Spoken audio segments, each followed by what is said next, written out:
percaya semua untuk kebaikanku. Bila nanti telah tiba waktumu, ku percaya kuasa-Mu memulihkan hidupku. Waktu Tuhan pasti yang terbaik, walau kadang tak mudah dimengerti. Lewati cobaan, ku tetap percaya waktu Tuhan pasti yang terbaik.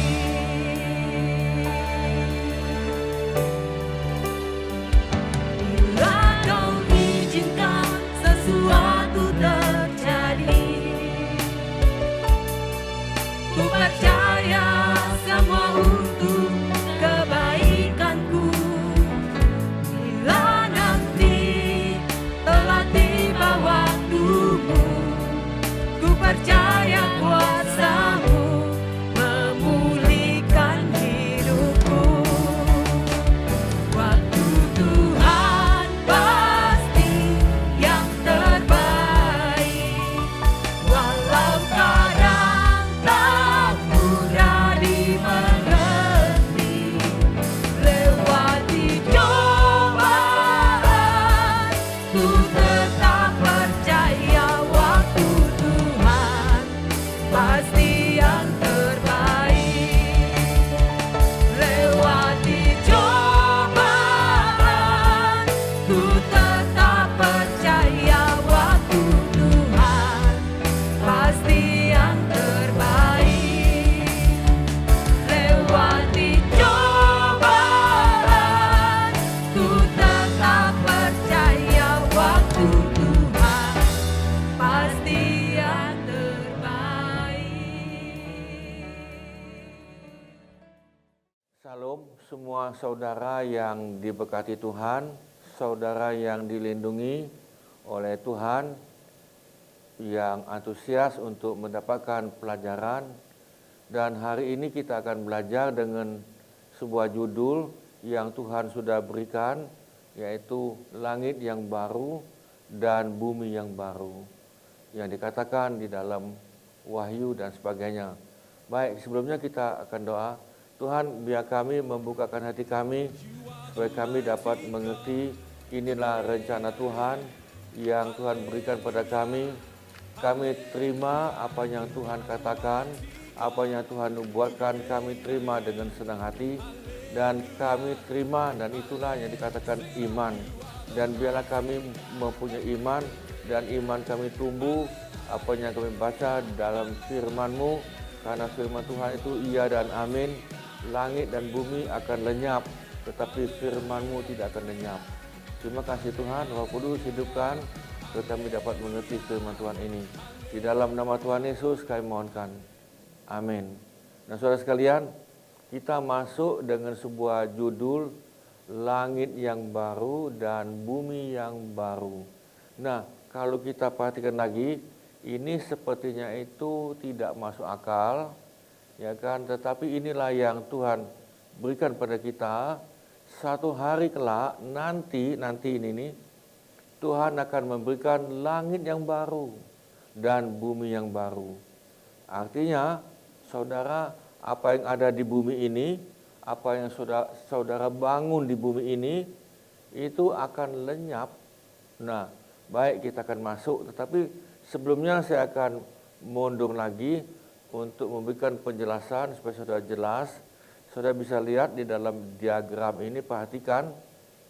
Yesus datang kedua kali, artinya setelah Yesus dengan kita ada 7 tahun pesta perjamuan kawin anak domba, lalu Yesus turun ke bumi. Nah, waktu Yesus turun ke bumi, inilah yang namanya Yesus kakinya berjejak atau turun di Bukit Zaitun di Yerusalem, di sebelah timur daripada temboknya Raja Daud. Nah saudara, Yesus datang kedua kali, dia turun ke bumi. Nah, saudara, ketika dia datang ke bumi, iblis diikat. Iblis mungkin saudara bertanya, kenapa tidak dimatikan?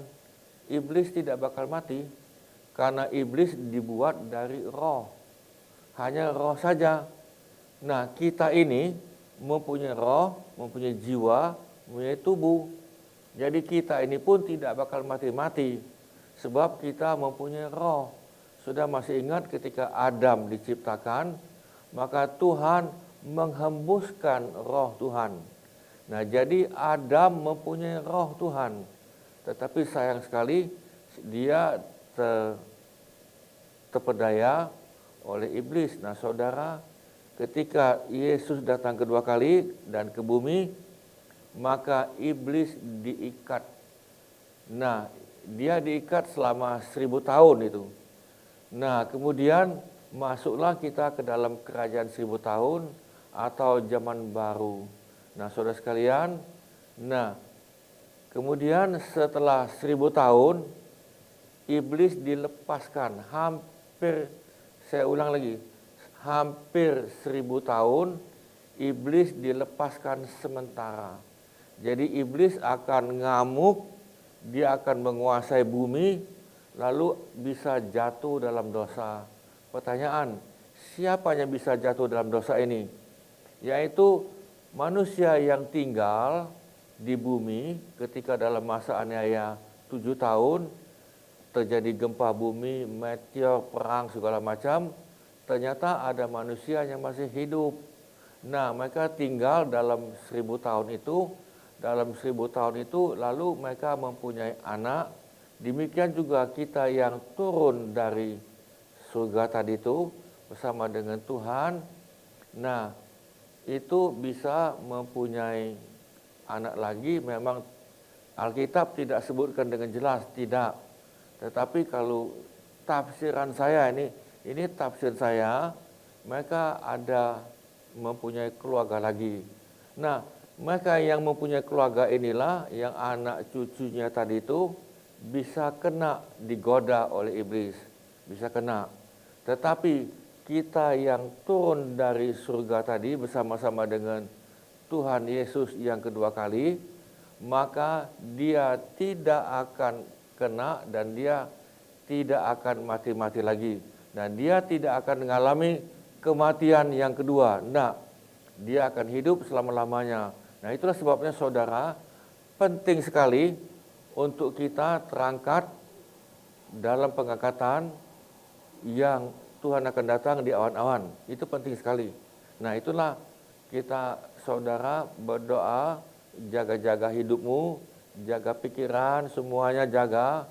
Karena Tuhan itu akan datang secara tiba-tiba. Ya kan, secara tiba-tiba dalam waktu sekejap. Lalu satunya diangkat, satu yang tinggal. Nah, jadi saudara, kita perlu jaga hidup ini, apalagi dalam keadaan COVID, dalam keadaan ekonomi goyang. Kalau udah hati-hati, hati pun bisa goyang, roh kita bisa tomang-ambing, dan iman saudara bisa tomang-ambing. Tapi biarlah kita tetap kepada kerajaan yang tidak tergoncangkan, yaitu kerajaan daripada Tuhan Yesus ini.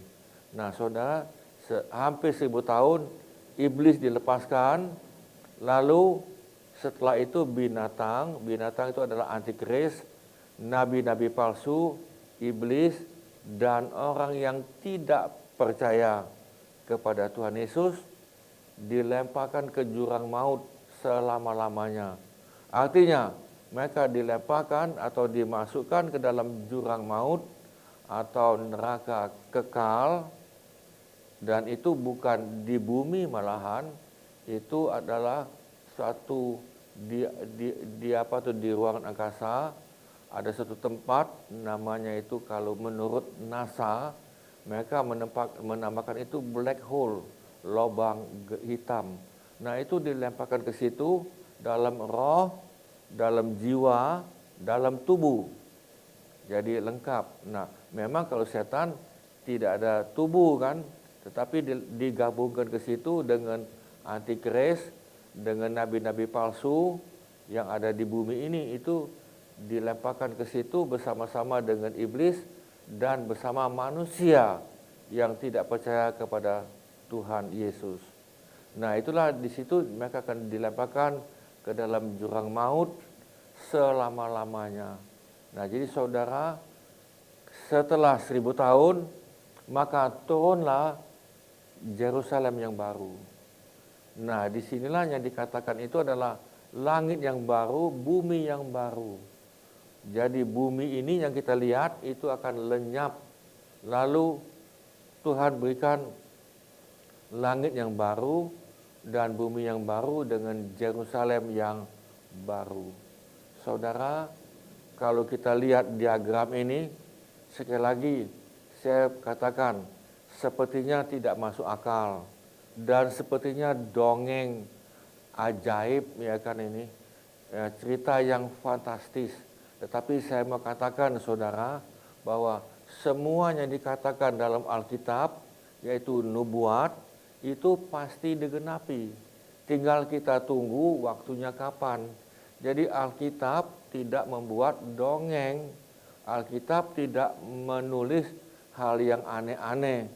Memang itu aneh, tetapi itulah faktanya nanti bahwa inilah yang akan terjadi.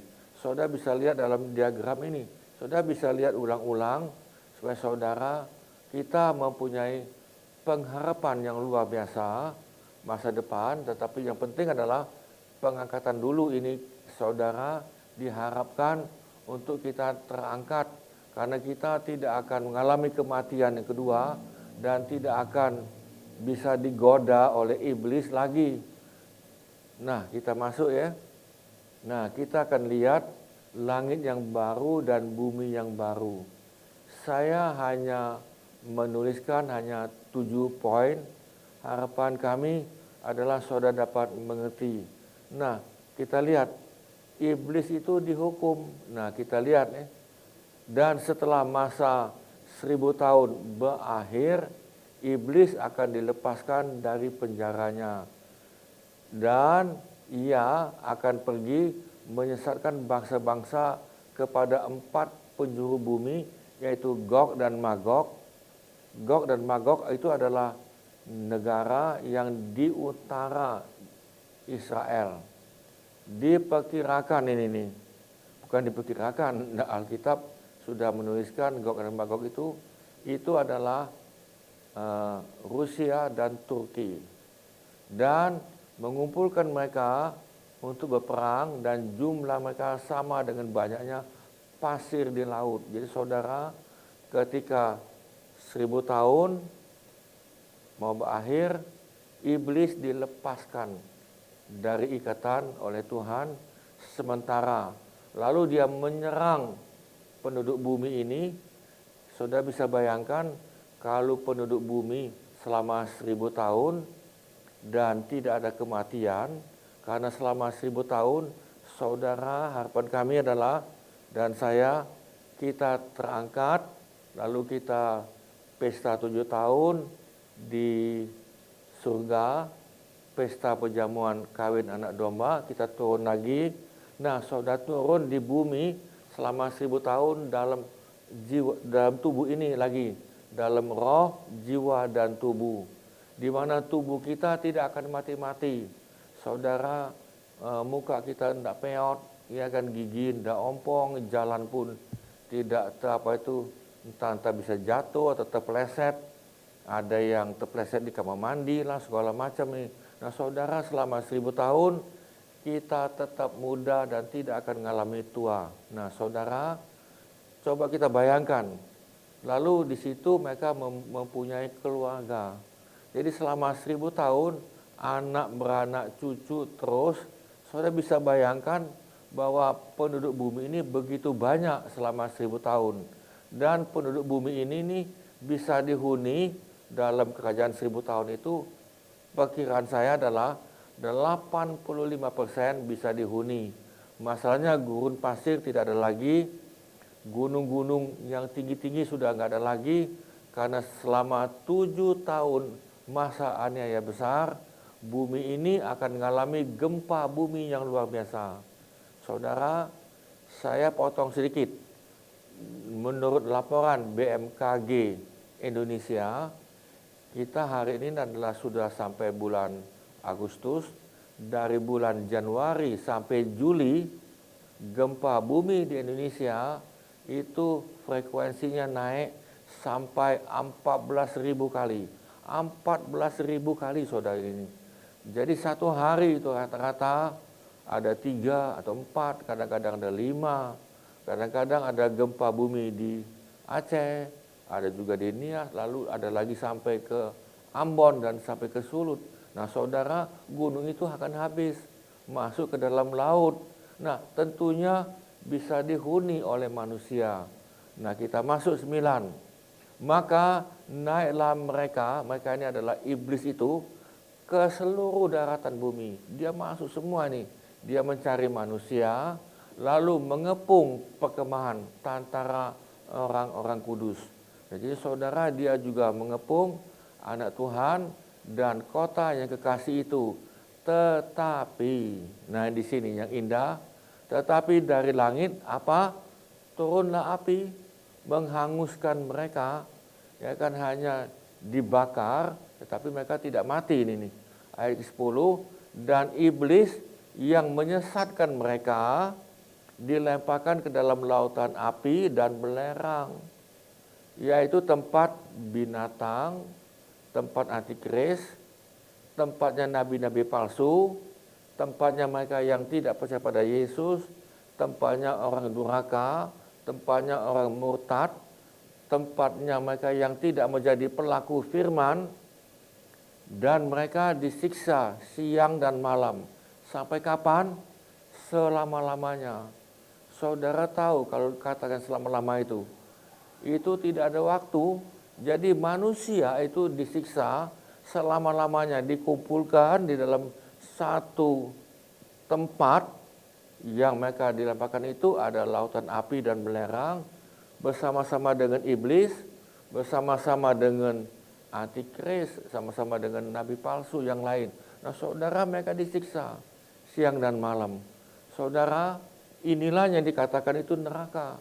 Jadi neraka itu jangan saudara katakan tidak ada. Jangan dikatakan neraka itu buatan pendeta untuk nakut-nakuti jemaat sehingga jemaat itu ketakutan itu kan. Kita percaya karena ketakutan, bukan itu. Tuhan tidak pernah minta untuk kita percaya pada Tuhan Yesus dengan ketakutan. Enggak. Tuhan minta adalah kita percaya dengan hati yang memang tulus, yang mencintai Tuhan dengan tulus, bukan dengan embel-embel segala macam, bukan. Jadi kita percaya pada Tuhan bukan karena ketakutan, bukan. Jadi saudara, neraka itu memang sudah ada itu. Nah, kita tidak bicara pada hari ini tentang neraka, ya kan, siapa tahu mungkin minggu depan, ya kan, tapi yang jelas ada satu pelajaran yaitu tentang surga dan neraka yang lebih jelas. Nah, kita masuk dulu di sini. Nah, kita masuk poin yang kedua. Saudara, selama itu apa yang kita lakukan? Dan mereka akan menjadi imam yang melayani Allah dan Kristus. Mereka akan memerintah bersama Kristus selama 1000 tahun. Jadi saudara, mereka akan menjadi imam dan menjadi raja-raja yang akan memerintah selama 1000 tahun. Nah, kita lihat ini sini lagi. Nah, binatang dan nabi palsu dan iblis itu disiksa. Tadi kan kita sudah baca. Dan iblis yang menyesatkan mereka dilemparkan ke dalam lautan api dan belerang, yaitu tempat binatang dan tempatnya nabi palsu, dan mereka akan disiksa siang malam sampai selama-lamanya. Wahyu 20:10. Mungkin saudara bertanya gini, kok Tuhan itu jahat ya? Ya kan, masa Tuhan menyiksa manusia? Masa Tuhan menyiksa nabi-nabi palsu? Saudara, apakah Tuhan itu menyiksa manusia, lalu manusia dimasukkan ke dalam neraka? Kalau saudara nanti pelajaran nanti berikut, neraka itu bukan untuk manusia, bukan.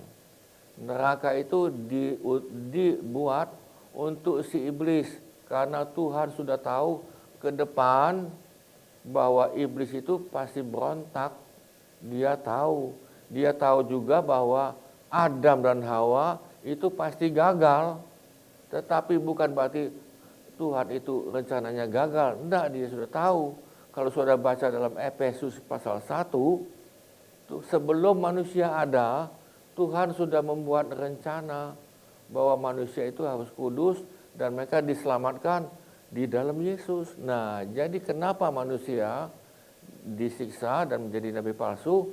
Karena mereka tidak percaya kepada Tuhan Yesus. Hanya itu saja yang tadi. Nah, itu pun manusia ditipu oleh iblis. Karena iblis mau melawan Tuhan tidak mungkin menang. Lalu bagaimana untuk dia menyakitkan hati Tuhan? Yaitu manusia inilah. Jadi iblis menyerang manusia, ditipu, lalu diambil dengan bagaimana cara tadi itu. Nah, ketika Tuhan melihat banyak manusia ditipu dan masuk ke neraka, Tuhan sedih, hatinya Tuhan itu sedih dan dia menangis. Nah, ketika Tuhan sedih, setannya ketawa. Jadi saudara, inilah tempatnya si binatang itu dan iblis ini. Nah, saudara, kita lihat yang berikut, yang keempat, lalu dibukakan ada tahta putih, lalu ada kitab perbuatan dan ada kitab kehidupan. Lalu aku melihat suatu tahta putih yang besar dan dia yang duduk di atasnya. Saudara, Yohanes lalu melihat setelah 1000 tahun, setelah 1000 tahun, lalu ada sebuah tahta putih yang besar. Tahta putih ini tentunya Yesus yang duduk di atasnya. Nah, ayat ke-12, kemudian saya melihat bahwa semua orang, nah ini semua ini, orang yang mati, yang lain hidup kembali. Siapa semua orang ini? Saudara, semua orang ini adalah mereka yang hidup pada zaman Adam dan Hawa, anak cucunya tadi terus sampai pada hari ini. Ya kan, kita ngomong sampai hari ini dulu ini. Berarti selama sekitar 6.000 tahun. Jadi saudara bisa bayangkan selama 6.000 tahun berapa banyak yang mati masuk neraka, berapa banyak? Saya tidak bisa bayangkan berapa banyak, tapi yang jelas jumlahnya itu miliaran. Ini menurut saya ini. Menurut saya karena hari ini nih jumlah penduduk 8 miliar. Apalagi dihitung dari 6.000 tahun yang lalu. Nah, ini semua orang yang mati, yang lain hidup kembali. Maksudnya dihidupkan kembali. Dihidupkan itu dia mempunyai roh, dia mempunyai jiwa, dia mempunyai tubuh. Jadi dihidupkan itu bukan dalam alam roh. Karena manusia yang disiksa masuk dalam neraka itu dalam alam roh itu. Dan kita yang meninggal, yang di dalam Tuhan Yesus masuk ke surga itu dalam alam roh. Saya masuk mereka berdiri di hadapan tahta itu. Jadi mereka itu didirikan, hidup kembali di depan tahta putih itu. Baik yang dulu mempunyai kedudukan tinggi, raja-raja mungkin, maupun yang rendah. Kemudian buku-buku catatan tentang perbuatan mereka dibukakan.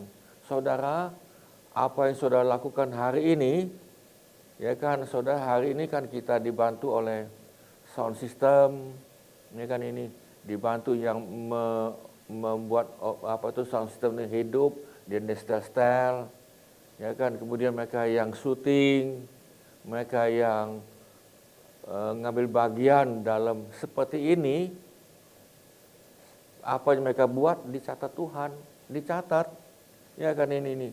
Saudara melakukan itu untuk Tuhan dengan sukacita, dicatat.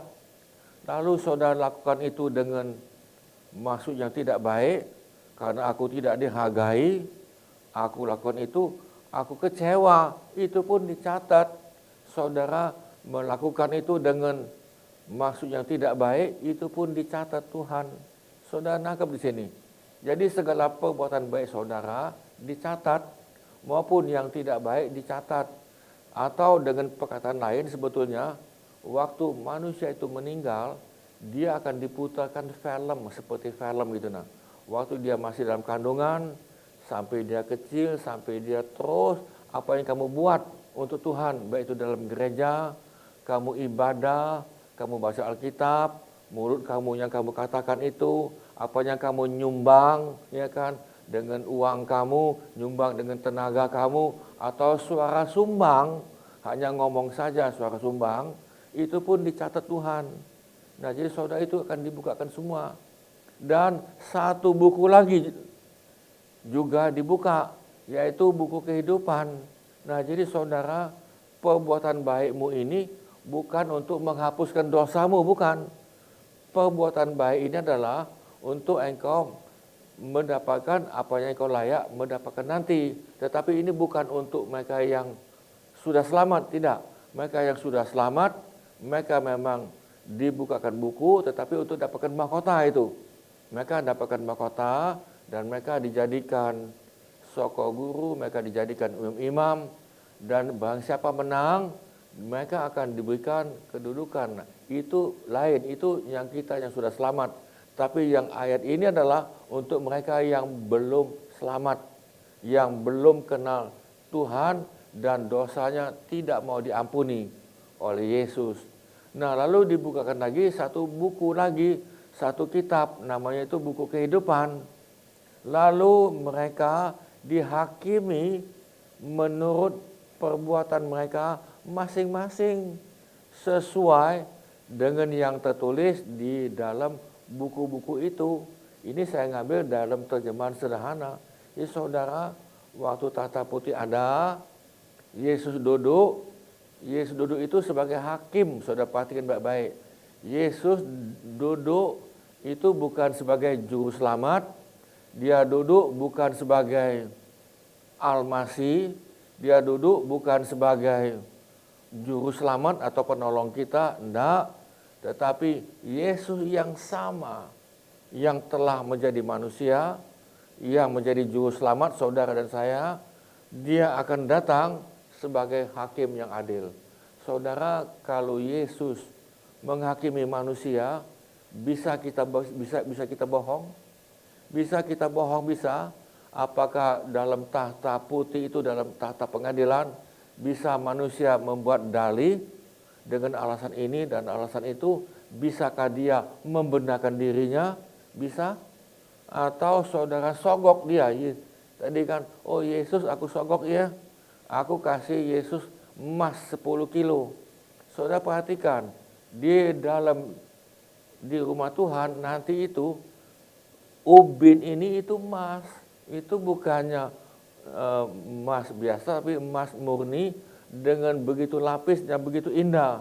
Nanti kita akan lihat, bukan hari ini nih, ya kan, begitu indah. Jadi tidak bisa dengan emas, karena emas pada zaman tahta putih itu adalah aspal. Seperti kita ngomong hari ini kan, aspal. Apakah Tuhan tertarik dengan aspal? Nah, cuman kita yang bertentengan, taruh aspal di anting-antingan di sini, taruh aspal di kalung, taruh aspal di sini, ya kan. Nah, itu saja itu. Nah, saudara, lalu kita masuk yang berikut, saya akan bacakan ayat 13. Orang-orang yang mati di laut pun hidup kembali. Jadi mereka yang mati dalam laut, mungkin tenggelam, ya kan, mungkin mereka dimakan ikan, ya kan, mungkin ini kan. Nah, itu dihidupkan kembali dan berdiri di tahta pengadilan itu. Mungkin saudara bertanya, apakah mereka ini selamat atau tidak? Yang jelas itu tidak selamat. Dan semua orang dalam kerajaan maut, saudara perhatikan ini, dalam kerajaan maut berarti dalam neraka, itu hidup kembali, dihidupkan kembali, dihidupkan dalam alam roh, jiwa dan tubuh. Yang tadi ada yang mengatakan, oh kalau neraka itu banyak bintang film, ya kan nih. Saudara, mereka tidak jadi bintang film. Ya kan, kalau dalam bahasa Palembang itu jadi buntang. Buntang film itu buntang sampah. Nah, itu dihidupkan kembali dalam alam roh, jiwa dan tubuh dan dihakimi sesuai dengan perbuatan mereka masing-masing. Nah, yang jelas selama hidup apakah mereka banyak buat kebaikan? Saya percaya bagaimana mereka bisa buat kebaikan kalau mereka sendiri belum dibenarkan. Ya kan, mereka sendiri belum dibenarkan oleh Tuhan lalu buat kebaikan. Apakah bisa? Kemudian setiap orang yang namanya tidak tertulis dalam buku kehidupan itu dilemparkan ke dalam lautan api. Jadi Tuhan itu akan buka satu buku lagi. Apakah namamu ada di sini? Ya kan, dia akan lihat.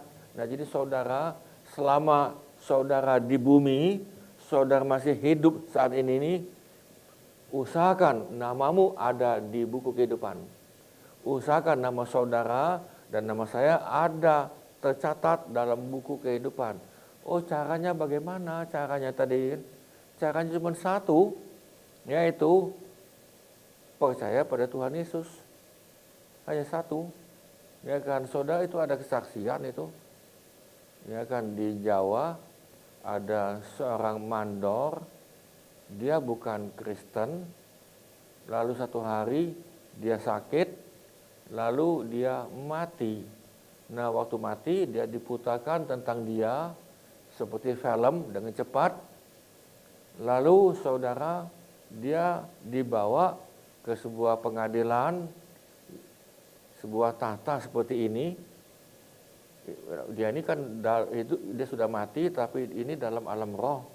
Dia sudah mati, lalu waktu dia sudah mati, maka saudara, dia ada sebuah tahta, ada meja besar, ada buku besar, buku kehidupan itu. Ya kan, lalu ditanya, nama kamu siapa? Ya kan, pada Tuhan itu tahu kan namanya siapa. Oh, namanya ini. Dibuka di buku itu. Dia bilang nggak ada, nama kamu nggak ada. Nah, Bapak mandor itu dia nangis meraung-raung. Ya kan, dia bilang, Tuhan, aku nggak tahu bagaimana supaya nama aku ada di buku itu, nggak tahu, dia bilang itu. Nah, lalu diberitahukanlah bahwa kamu diberikan kesempatan untuk hidup kembali. Nah, waktu dia hidup kembali, dia ini kan tanyalah kepada kawan dia, kamu tahu tidak buku kehidupan itu apa? Kamu tahu tidak kitab kehidupan itu apa? Semua kawannya tidak tahu itu. Dan dia tanya terus ini, dia tiap hari dia tanya kawan ini. Dia tanya sama si A, sama si B, dia tanya. Satu hari dia tanya kepada orang Kristen, anak Tuhan. Dia bilang, kamu tahu tidak buku kehidupan? Dia bilang, tahu. Nah, dia bingung ini, dari mana kamu tahu? Ya kan? Dengan singkat, saudara, mandor ini yang sudah dihidupkan kembali, ya kan? Lalu dia percaya pada Yesus karena dia sudah melihat bahwa nama dia tidak ada dalam buku kehidupan. Nah, itu dia akan dilemparkan ke dalam lautan api. Dan akhirnya kuasa kematian dan kerajaan maut dilemparkan juga ke dalam lautan api itu, yang disebut kematian yang kedua. Tidak ada lagi kematian. Kuasa maut sudah lenyap. Bisa katakan amin. Saudara, waktu tahta putih itu dibukakan, kerajaan maut dan kematian dilemparkan. Jadi tidak ada lagi kematian. Nah, kita masuk berikut. Wahyu 21:8. Tetapi berkat-berkat tersebut tidak akan pernah diterima oleh orang-orang seperti ini. Penakut, takut beritakan Injil, takut mengatakan aku Kristen, ya kan, takut, tetapi kalau korupsi buat dosa tidak takut. Pembunuh, ya kan, bukan hanya pembunuh secara rohani, ya kan, bisa dia bunuh rohani dengan fitnaan, tapi juga bunuh dengan jasmani. Penyembah berhala, tukang sihir, tukang tipu, orang yang tidak setia kepada Yesus, dan orang yang menodai dirinya dengan melakukan percabulan atau bermacam-macam dosa lain yang menjijikkan, mereka akan dilemparkan ke dalam lautan api yang bercampur belerang. Itulah yang disebut kematian yang kedua. Jadi saudara, kalau saudara nanti itu diangkat Tuhan atau sebelum terangkat, kita sudah duluan mati, itulah mati. Berbahagialah kalau kita mati dalam Tuhan, berbahagialah kalau kita mati dalam Kristus. Nah, mereka yang mati dalam dosa akan mengalami kematian kedua. Kita masuk di sini yang kelima. Nah, di hadapan Tuhan lenyaplah bumi dan langit dan tidak ditemukan lagi tempatnya. Dan Yesus sudah katakan awal-awal bahwa langit dan bumi akan lenyap, tetapi firman Tuhan tidak akan lenyap. Firman Tuhan itu bukan buku Alkitab ini. Oh, ini buku ini lenyap. Bukan itu. Buku kita, Alkitab boleh dilenyapkan, boleh dibakar, boleh silakan. Tetapi firman Tuhan tidak akan lenyap. Jadi saudara, bukan buku itu lenyap, tapi firman Tuhan tidak akan lenyap. Langit dan bumi dan langit akan lenyap. Nah, kita lihat yang kedua. Tadi saya ulangi lagi di sini, binatang, nabi-nabi palsu, iblis dan mereka yang namanya tidak diketemukan di dalam kitab kehidupan, dan mereka ini akan mengalami kematian kedua. Dan setiap orang loh ini, setiap manusia yang tidak ditemukan namanya tertulis di dalam kitab kehidupan itu, ia dilemparkan ke dalam lautan api itu. Jadi saudara, saya ingatkan lagi, biar nama saudara ada dalam kitab kehidupan. Bisa katakan amin. Apa yang dikatakan oleh firman Tuhan ini, itu pasti terjadi. Jangan saudara katakan, oh itu dongeng, itu enggak ada. Saudara, engkau akan masuk ke sini karena engkau tidak percaya dan engkau anggap meremehkan, atau engkau menjadi pengejek. Nah, saudara, kita masuk di sini, ini siapa yang tidak selamat? Mereka akan tetap dosa, ya kan? Akan dosa karena mereka tetap tidak percaya kepadaku, kata Yesus. Jadi Yohanes 16:9, siapa yang akan tidak selamat ini? Mereka yang tidak percaya pada Yesus. Aku tidak percaya kok pada Yesus. Ya kan, siapa dia? Nah, saudara, kita masuk ini. Apa kata Yesus dalam Yohanes 3:15? Supaya setiap orang, ya kan, setiap orang siapapun, entah engkau besar kecil, entah kita membuat dosa banyak atau sedikit, semua dosa kan banyak itu, supaya setiap orang yang percaya pada Yesus peroleh hidup yang kekal. Bisa katakan amin. Saudara, jangan keraskan hatimu. Nanti kita akan belajar tentang hati itu nanti itu. Ya kan, kenapa model begini. Tetapi biarlah saudara, kita percaya pada Yesus. Nah, lalu saudara, kalau engkau percaya pada Yesus, engkau mesti lakukan firman. Jadi kalau engkau iman kepada Yesus, iman kepada Tuhan Yesus, lalu engkau tidak lakukan firman itu, tetap buat dosa, tetap dendam, tetap iri hati, kan, tetap ngomong yang tidak baik, saudara mati. Jadi iman tanpa perbuatan oleh karena iman itu adalah mati, artinya sia-sia, tidak selamat. Yohanes 2:26, saya potong itu ke B. Jadi iman saudara pada Tuhan harus dilakukan dengan perbuatan. Engkau kembalikan milik Tuhan, seperti yaitu perpuluhan itu untuk Tuhan, bukan untuk Pak Pendeta. Karena kami, perpuluhan itu bukan untuk gembala sidang atau pendeta, dan aset gereja itu milik pendeta secara turun-menurun, itu tidak. Ya kan, itu mayoritas gereja.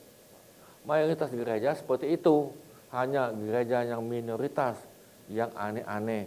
Yang keenam, hidup kekal bersama Tuhan Yesus.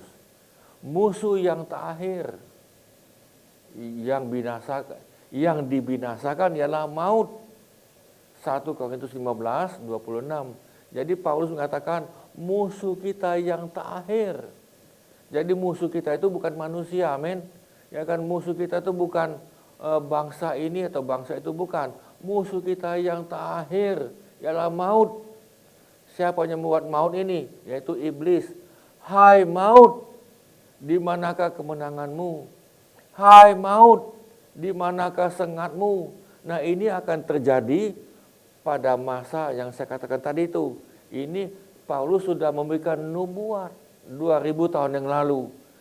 Hai maut, di manakah kemenanganmu? Di mana? Pada hari ini kan kita takut dengan kematian kan. Wah, maut menang kan. Wah, ini maut, corona menang lagi. Nah, aduh ini kan. Nah, nanti suatu saat, maut, di manakah kemenanganmu? Hai maut, di manakah sengatmu? Bukankah ini satu luar biasa yang dikatakan dalam 1 Korintus 15 ayat 55. Nah, yang ketujuh ini sebagai yang terakhir, maka ada Yerusalem yang baru. Nah, inilah yang kita nantikan semuanya, kota yang kudus, Yerusalem. Turun dari mana? Saudara perhatikan sini, turun dari surga, dari Allah. Wahyu 21 10b, Wahyu 21 sampai dengan 22. Tapi saya potongkan di sini dengan singkat bahwa ada kota yang kudus turun dari surga. Kota yang sempurna. Nah, lalu apa yang kau lakukan di sini? Sebagai kesimpulan saudara sekalian, bahwa Tuhan akan memberikan bumi yang baru dan langit yang baru. Jadi saudara, bumi yang ada kita lihat hari ini itu akan lenyap. Yang tidak kita lihat itu tidak akan lenyap kekal selama-lamanya. Saran kami adalah biar saudara tetap bersukacita. Saya ambil dalam 1 Korintus 15 ayat 5-8. Karena itu, saudara-saudara yang saya kasihi, sebetulnya ini dalam terjemahan sederhana ini nih. Oleh karena itu, saudara-saudari yang saya kasihi, bertahanlah, ya kan, jangan engkau tergeletak, ya kan, bertahanlah, ya kan, barang siapa menang. Apapun tidak boleh menggoncangkan keyakinanmu. Dikatakan apapun. Jangan menggoncangkan imanmu, keyakinanmu kepada Yesus. Berikanlah dirimu sepenuhnya. Ya kan, berikan dirimu waktu, tenaga, keuangan, talenta sepenuhnya kepada pekerjaan, pelayanan Tuhan Yesus. Jadi saudara, mumpung kita belum terangkat, belum meninggal, sisa waktu kita ini sedikit, saudara, gunakan itu untuk pujian Tuhan. Ya kan, jangan begini, aku melayani pujian Tuhan, lalu aku kecewa, aku tersinggung, muka aku kemana, ya kan, ini, aku dihina. Saudara, engkau melayani siapa? Engkau melayani Tuhan atau engkau melayani dirimu? Kalau engkau melayani untuk Tuhan, apapun yang terjadi Tuhan berikan upah. Tetapi kalau engkau melayani untuk dirimu, untuk pekerjaan namaku, saudara, engkau daerah mudah tersinggung. Yang diagungkan, yang dinaikkan bukan Tuhan Yesus, dirimu. Tetapi Tuhan katakan, hendaklah kita semakin lama semakin rendah, Tuhan semakin tinggi. Yohanes 3:30. Saya ulangi, berikanlah dirimu sepenuhnya kepada pujian Tuhan, pelayanan Tuhan Yesus. Karena kita tahu dengan pimpinan Tuhan, apa saja yang kita kerjakan tidak akan pernah sia-sia. Apa saja engkau kerjakan untuk Tuhan, apa saja ini. Mungkin engkau nyapu gereja, ngepel mungkin, ya kan. Engkau mungkin menolong orang miskin. Mungkin engkau memberikan sebungkus makanan kepada yang perlu engkau bantu, sedikit apa saja untuk Tuhan. Tidak pernah sia-sia. Bisa katakan amin. Jadi sekali lagi saya akan bacakan. Oleh karena itu, saudara-saudari yang saya kasihi, bertahanlah, apapun tidak boleh menggoncangkan keyakinanmu.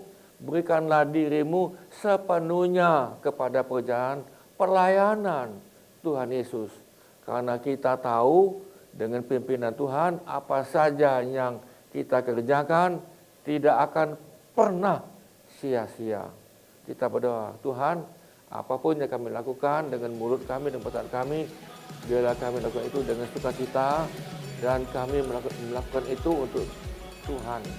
Untuk Tuhan dan bukan untuk kami. Dan itu untuk kemuliaan Tuhan dan bukan untuk kemuliaan kami. Kalau itu untuk kemuliaan Tuhan, biar kami lakukan terus sampai kami mendapatkan mahkota kemenangan. Biar kami terus bisa bertahan dan terus kami bisa mengalahkan semua kendala-kendala yang kami hadapi ini. Tuhan berikan kami kekuatan dan kemampuan dengan pertolongan daripada kuat kuasa Roh Kudus. Terima kasih Roh Kudus, pimpin kami sampai langkah kami yang terakhir. Hidupkan firman-Mu yang kami baca tiap hari oleh firman Tuhan dengan Roh Kudus. Apapun yang kami lakukan, kami digerakkan oleh kasih, oleh Roh Kudus yang telah menggerakkan kami. Karena kami sudah hidup untuk Tuhan Yesus, kami kenal secara pribadi. Terima kasih Tuhan, terima kasih kami sudah melihat Maranatha Bible Study ini. Saudara sekalian, biarlah kita semuanya menerima terimalah sukacita, damai sejahtera dan berkat daripada Bapa, kasih karunia demi kasih karunia daripada Tuhan Yesus, dan dengan persekutuan Roh Kudus jadi bagian kami, supaya kami dapat memberkati orang lain dan kami menjadi teladan. Terima kasih Tuhan, kami lepaskan berkat ini, berkat kehidupan dalam nama Tuhan Yesus. Saudara yang percaya katakan amin. Saudara sekalian, sampai ketemu lagi pada hari Minggu. Jangan lupa setelah ini kita masih ada fellowship, sudah bisa ikuti, ada linknya. Demikian juga pada hari Minggu sudah bisa ikuti dengan adanya counseling dan sudah bisa stay connect dengan kami seperti yang kami tayangkan ini. Tuhan memberkati semuanya. Amin.